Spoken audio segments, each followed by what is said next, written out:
welcome. We are going to say properties of determinant.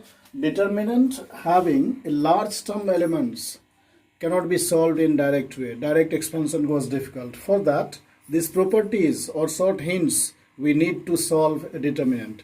First of all, I have categorized properties in 3-4 parts. First one, we are going to see when does value of determinant goes 0. When does value of a determinant goes 0? In two conditions. One, when each element of a row or a column is 0, like that.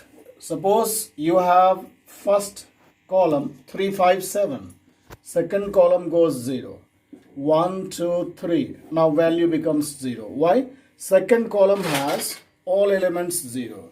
So whenever one single row or one single column has all its elements 0, that means no need of expanding that determinant, value will come 0. Then second case, when value of a determinant goes 0, we have identical columns or rows. Identical rows or columns. That means two or more rows or columns are identical rows or columns means when two rows or two columns have same corresponding elements. Same corresponding elements means suppose column 1 has 2, 3, 5, then 3, 4, 7, second column, third column again 2, 3, 5. We see first column, third column are identicals. That means this determinant will have value 0. When we go for expanding this, will have value 0. Now, next category is when does value of a particular determinant remains unchanged. That means if you shuffle the rows or columns in such a way that value of original determinant remains unchanged. That means suppose first one, when we make interchange of rows and columns, that means when you have a determinant like this and its rows and columns are interchanged. Rows and columns are interchanged means we write each row in its each corresponding column. That means first row goes in first column, second row goes in second column, third row goes in third column. That means the value of determinant remains unchanged. What value of this determinant will get by expanding? The same value will come in the expansion of this as well. So this is what?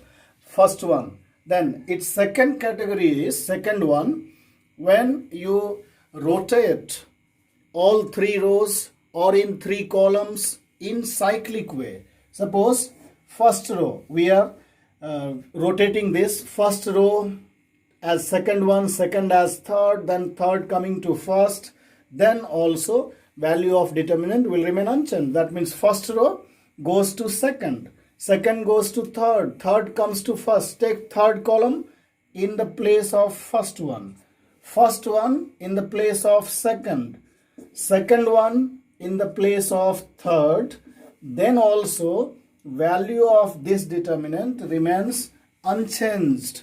That means here are two things. First one, when does value of determinant remains unchanged? When does a value of determinant remain unchanged? When you make a shuffling in 3 columns like this, first column going to second, second going to third, third coming to first, or this rotation can be made row wise also. First row coming to second, second coming to third, third going to first, value will remain unchanged. And otherwise the interchange of rows and columns, each row becomes the corresponding column. First row becomes first column, second row becomes second column, third row becomes third column, value remains unchanged. So these two categories. Then next category is value of a determinant goes negative of original one. Value of determinant goes negative of original. That means we take a determinant like this: 3, 4, 5, 7, 8, 9, 1, 2, 3. When you do not rotate a row or column in cyclic order, you are going to interchange only 2 rows or 2 columns. One of them will remain unchanged. In that case, value of the new determinant will become negative of the original. That means, suppose first one we keep unchanged, 3, 4, 5 as it is in its place. Then second and third column we are going to interchange. That means this 1, 2, 3 comes in the place of second, 7, 8, 9 goes in the place of third. Now you see the interchange of second and third column makes it negative. That means what value will get here? Negative of that will become this. That means if this gives value 20, this will become minus 20, and this goes because of interchange of 2 columns only, not all 3. Then next category is sum or difference of 2 or more rows or columns can replace a particular row or column in a determinant. That means this can be done as we did elementary transformation in matrix. This is a transformation. Means if you are going to add 2 rows, R1 plus R2 will replace its first one, R1. Or you are taking R1 tends to R1 plus R2 plus R3, or column wise if you take C1 tends to C1 minus C2, or C1 tends to C1 plus C2 plus C3. This kind of applications can be applied in while solving a determinant. We can apply these applications, but the condition is that applying these conditions we must have either a 0 in the resulting elements or something common in all the resulting elements of that particular determinant. Then only this application can be applied. That's okay. These were the some of the properties, some hints over determinant, how to solve it. Okay, I think this will be helpful to you. Thank you. Have a nice day.